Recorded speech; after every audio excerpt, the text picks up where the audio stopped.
Hello friends, आज मैं explain करने वाला हूँ एक बहुत ही कमाल की हॉरर फिल्म को। सोचिए अगर आपकी मॉम ही आपको मारना चाहे और वो बच्चों को खाती हो तो बच्चे कैसे सेफ रहेंगे।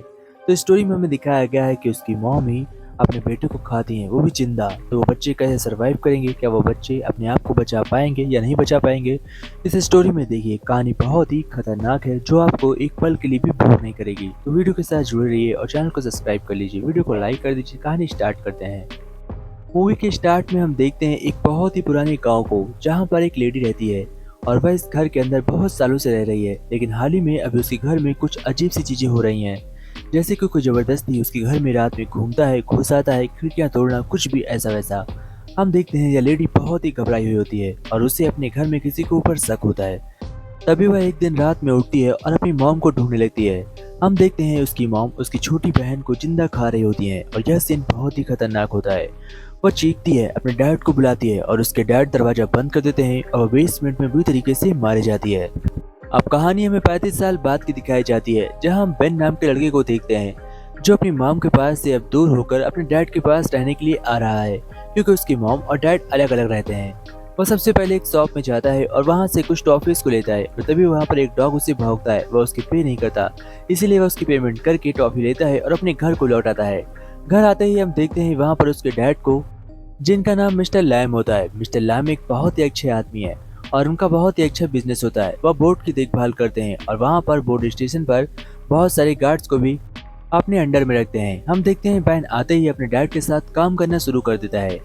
आज बैन का पहला दिन होता है और वहीं पर हम एक लेडी को देखते हैं जिसका नाम मॉलरी होता है। इसके बाद हमें एक और लेडी को दिखाया जाता है जो जंगल में खो जाती है अपने छोटे बेटे के साथ। इस लेडी का नाम होता है एबी और इसके छोटे बेटे का नाम होता है डैलन। अब कहानी आगे बढ़ती है। हम देखते हैं एबी अपने घर पहुंच जाती है जिसका एक छोटा बेबी भी होता है और डैलन और एबी और उसका एक बहुत ही खूबसूरत हस्बैंड भी होता है। इनके 4 लोगों की फैमिली उसके सामने घर में रहती थी, यानी कि डैन के सामने वाले घर में रहती थी।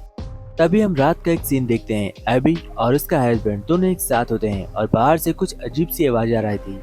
रात में डैन उठकर देखता है तो वहाँ पर उसे एक चुड़ैल दिखाई पड़ती है। वह उसका पीछा करता है बट अचानक से वह गायब हो जाती है। तो उसे ऐसा लगता है शायद यहाँ पर कोई जंगली जानवर था, जिसकी वजह से वो वहाँ पर कुछ देर रुकता है और फिर एबी का हस्बैंड उससे पूछता है तुम इतनी रात में यहाँ क्या कर रहे हो। और उसे कहता है मैं किसी का पीछा कर रहा था, मुझे लगा यहाँ पर कोई जंगली जानवर है। उसका हस्बैंड कहता है बच्चे सो जाओ और डैन वापस जाकर सो जाता है। नेक्स्ट डे हमें दिखाया जाता है एबी को जो अपने छोटे बेटी के साथ बहुत ही खुश होती है।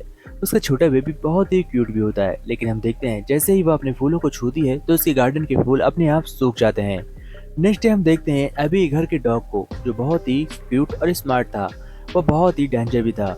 आगे हमें स्टोरी में दिखाया जाता है डैन को जो अपनी दोस्त मॉलरी के साथ पार्टी में गया होता है, क्योंकि डैन अभी अभी इस शहर में आया है। मॉलरी इस शहर के लोगों से उसकी बातचीत और जान पहचान बढ़ाना चाहती थी। वह एक शानदार पार्टी में एंजॉय कर रहा था। रात में इसी बीच हमें एक सीन दिखाया जाता है जहाँ पर हम देखते हैं एबी के घर का सीन। एबी के घर के छोटे बेबी के पास एक चुड़ैल बैठी होती है और वह उसे खींचने की कोशिश कर रही थी, जो कि सीसीटीवी कैमरे में अच्छी तरीके से हम देख सकते हैं। साथ ही इधर हम देखते हैं डैन के साथ एक प्रैंक हो जाता है। दरअसल डैन के पास एक लेडी आती है और उससे कहती है चलो स्विमिंग करते हैं। और जैसे ही डैन उसके साथ स्विमिंग करने के लिए जाता है तो वह उसके सारे कपड़े उतार कर उसे ऐसे ही छोड़कर भाग जाती है। इसके साथ मॉलरी वहां पर आती है और उसे इस हालत में देखकर उसे बहुत ही बुरा लगता है। दूसरी तरफ हम देखते हैं डैन जब पार्टी से घर आउट कराता है तो वह देखता है कि उसकी पड़ोसन जंगल की ओर जा रही है। डैन यह बात अपने डैड को बताता है बट उसके डैड यह बात नहीं मानते और उससे कहते हैं तुम बहकी बहकी बातें कर रहे हो। इसी बीच हम देखते हैं कि डैन सारा से लड़ाई कर लेता है, क्योंकि आज उसके साथ सारा के साथ डिनर करने वाला था। सारा कौन है? सारा उसके डैड की एक्स है, जो कि बेन के डैड लैम से बहुत प्यार करती है। अब नेक्स्ट सीन हमें दिखाया जाता है एबी का। जब वह जंगल से लौट कर आती है तो बहुत ही अजीब बर्ताव कर रही होती है। डैलन अपनी मॉम को देखकर घबरा जाता है, क्योंकि वह बिना कपड़ों के अपने पूरे घर में ऐसी अजीब तरीके से चल रही थी कि डैलन की हवा टाइट हो जाती है। वह फौरन अपनी मॉम से डर कर बाहर भागता है और सीधा जाकर अपने पड़ोस के घर में जाकर बेन के यहाँ छिप जाता है। इसके बाद हम देखते हैं सैरा को।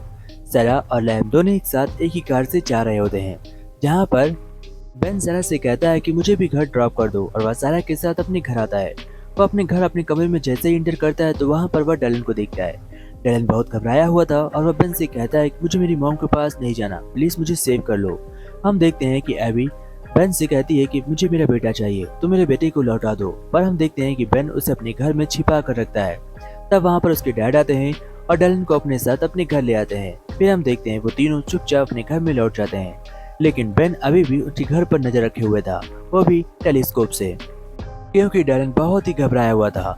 हम देखते हैं रात हो जाती है और सुबह जब बेन की आँख खुलती है तो वह गार्डन पे होता है और वहाँ पर वह बोट के अंदर सो रहा होता है। तभी उसके पास मैलोरी आती है और उससे कहती है उठो, 11 बज चुके हैं। और जैसे ही बेन को पता चलता है सुबह 11 बज चुके हैं, वह भागते हुए डैलन के घर जाता है और डैलन से कहता है कि मुझे डैलन से मिलना है। लेकिन यहाँ पर एक कमाल की बात होती है और कहानी में यहीं पर एक ट्विस्ट आता है। हम देखते हैं कि उसके डैड कहते हैं बेन से कि हमारे घर में कोई भी डैलन नाम का लड़का नहीं रहता, यानी कि हमारा तो कोई बेटा ही नहीं है, हमारे घर में कोई भी डैलन नाम का लड़का नहीं है। यह सुनकर बेन के होश उड़ जाते हैं। वह भागता हुआ मॉल्टी के पास जाता है और मॉल्टी से कहता है ऐसा कैसे हो सकता है। मॉल्टी उसे समझाती है कि भला ये कैसे हो सकता है, एक लड़का पूरे दिन में इतनी जल्दी कैसे गायब हो सकता है, और भला उसके मॉम डैड उसे क्यों मारेंगे। यह बात सुनकर बेन कहता है मुझे नहीं पता, बट बेन के साथ कुछ तो हुआ है, यानी कि डैलन के साथ कुछ तो हुआ है। बेन बार बार मॉल्टी कहता है मेरे साथ मेरे उसके घर चलो। वो दोनों डैलन के घर जाते हैं और घर पहुंचकर वहां पर डैलन का पता लगाते हैं, पर डैलन का कोई पता नहीं चलता। अब हम देखते हैं कि वहां पर उसकी मॉम को भी दिखाया जाता है, यानी कि एबी को, जो पूरी तरीके से एक क्रिएचर में बदल गई थी, यानी कि एक खतरनाक डैन बन चुकी थी और एक ही करके बहुत सारे लोगों को जान से मार चुकी थी। यानी कि वह अपने ही बेटे को नहीं, अगल बगल के भी बहुत सारे लोगों को अपना शिकार बना रही थी और सभी को मार कर वह बेसमेंट में डाल देती है और उसके बाद रात में अपनी गुफा में ले जाती है। अब यह बात धीमे धीमे हम देखते हैं बेन को पता चल जाती है और बेन उसकी गुफा में जाकर जब एक तस्वीर देखता है तो वह तस्वीर किसी और की नहीं बल्कि मॉल्टी की छोटी बहन की होती है। वह मॉल्टी की बहन मैगी को बचाने के लिए फॉन वहां से निकलता है और जंगल के रास्ते जाता है, लेकिन तभी मुझसे कुछ रास्ते में लड़के पकड़ लेते हैं और उसकी कुटाई करते हैं, लेकिन वह उनसे बहस न करते हुए सीधे जंगल की ओर जाता है और उस गुफा में जाकर मैगी के हाथ पकड़कर बाहर खींचता है, लेकिन वह नाकाम रहता है। अब हम देखते हैं वहाँ पर वह जंगल में बेहोश हो जाता है। बेहोश होने के बाद जब उसे होश आता है तो अपने घर लौट कर आता है। घर आता ही हम देखते हैं कि लैम उससे पूछता है, यानी कि उसके डैड उससे पूछते हैं कि तुम जंगल में क्या कर रहे थे, तुम लड़कों के साथ लड़ाई की। सारा ऐसा बोल रही होती है, इसकी वजह से वह उसका जवाब को नहीं देता और कहता है कि मैं जाकर अपने कमरे में सो जाऊंगा। तभी सारा उसे समझाने के लिए जाती है, लेकिन सारा के अंदर अब एबी की, यानी कि एबी के अंदर जो डायन थी वह सारा के अंदर आ चुकी थी। सारा डायन में बदल रही थी और वह उसके ऊपर अटैक करती है। हम देखते हैं कि यह लड़का बैन उसके ऊपर चाकू से अटैक करता है, लेकिन तभी वह सारा बन जाती है और लाइम को ऐसा लगता है कि उसने सारा को मारा है, जिसकी वजह से वह अपने बेटे को जेल भेज देता है। लेकिन जो पुलिस वाला बेन को लेकर पुलिस थाने जाने वाला था, वह रास्ते में गाड़ी रोककर बेन को जान से मारने की कोशिश करता है। बेन इस बात से बहुत ज्यादा घबरा जाता है और फिर हम देखते हैं वह अपनी ही गन निकाल कर पुलिस वाले के ऊपर पॉइंट करता है, लेकिन पुलिस वाला उससे पहले अपने आप को जान से मार लेता है, क्योंकि वह पुलिस वाला ईमानदार था और वह किसी को जान से मारना नहीं चाहता था। कहानी आगे बढ़ती है। हम देखते हैं लैम को कुछ तो अपने बेटे के ऊपर भरोसा था, इसीलिए वह एबी के घर में जाकर ताक झांक करता है। वहां पर उसे पता चलता है कि आखिर एबी मर चुकी है, उसकी पूरी फैमिली मर चुकी है और वह एबी के अंदर जो आत्मा थी अब वह कहीं और पर है, यानी कि वह डायन कहीं और पर आजाद घूम रही है। तभी वहां पर सारा आती है और हम देखते हैं वह लैम के ऊपर अटैक कर देती है। लैम अपने आप को बहुत ज़्यादा सेव करने की कोशिश करता है, लेकिन सारा एक डायन थी, इसलिए वह बहुत ही पावरफुल थी। वह लैम को मारने वाली थी कि इतनी पहले में हम देखते हैं बेन वहां पर आता है और उसके हाथ में पुलिस वाली की गन थी।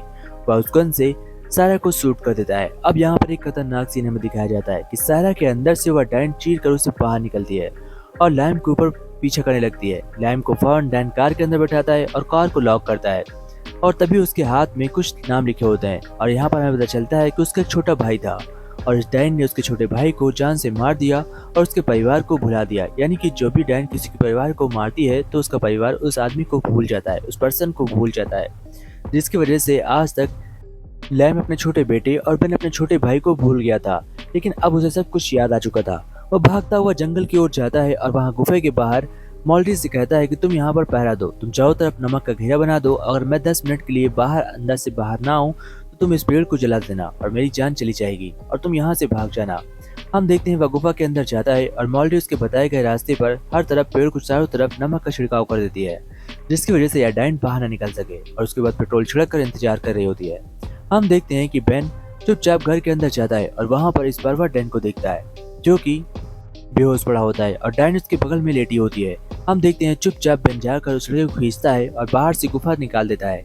अब वह मैगी को ढूंढ रहा था, क्योंकि मैगी भी मॉल्टी की बहन थी और उसके लिए बहुत जरूरी थी। वो मैगी को बहुत ही मुश्किल से बचा कर लाता है और बाहर उसे पुश करता है। हम देखते हैं बाहर मॉल्टी उसका हाथ पकड़कर खींच लेती है, लेकिन इतनी देर में डायन जग जाती है और अंदर से आती है और हम देखते हैं वह उसके ऊपर अटैक कर देती है। लेकिन इतनी देर में लैम वहां पर कार लेकर आता है और वह कार पेड़ के अंदर घुसा देता है, जिसकी वजह से वह डाइन हमेशा के लिए सो जाती है। ऐसा इन लोगों को लगता है। अब हमें सीन दिखाया जाता है इस नॉर्मल सीन को, जहाँ पर हम देखते हैं मॉल्डी को।